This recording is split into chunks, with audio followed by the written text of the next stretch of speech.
Si ta kurojmë problemin e dobësisë që kemi pas muajit Ramazanit për të bërë vepra të mira? E para, të kemi vendosmëri për të bërë vepra të mira.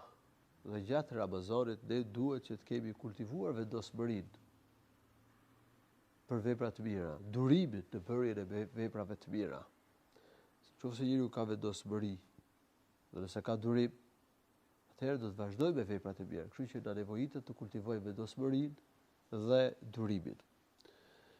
E dyta, t'i lutemi Allahut të lartësuar që na e lehtësojë dhe na mundsojë të bëjmë vepra të mira në vazhdimsi. Profeti ka këshilluar Muadhin radhiyallahu anhu që të bënte lutjen Allahumma a'inni ala dhikrika wa shukrika wa husni ibadatik. O Allah, më ndihmo që të përmend ty, të të falenderoj ty dhe ta kryej në mënyrë të përsosur adhurimin për ty. Dhe t'i lutemi Allahut për qëndrueshmërinë fe, ya muqallibal qulub, thabbit qalbi ala dinik.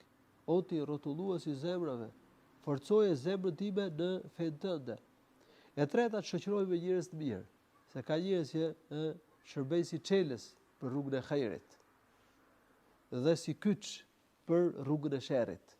Shoqëri me njerëz të mirë që vazhdojnë me vepra të mira, rregullisht i kryejnë farzat, që ruhen rregullisht nga gjunahet, shkojnë rregullisht në xhami, falin 5 kohë në xhami. Nëse shoqërohesh me këta njerëz të mirë, këta të kujtojnë të mirë, këta të nxisin për mirë. Me këta do shkosh në xhami dhe bësh vepra të mira. Që shoqërimi me njerëz të mirë është një faktor. Prandaj ka thënë profeti sallallahu alaihi wasallam, la tusahib illa mu'minan, mos u shoqëro vetëm me një njeri besimtar.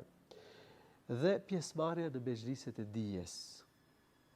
Se kemi nevojë të rrisim imanin dhe në mezhliset e dijes ku mësojmë Kur'an, mësojmë hadithet, jihemi me jetën e profetit, ne marrim këshilla, ne na rritet imani, ne motivohemi të bëjmë vepra të mira.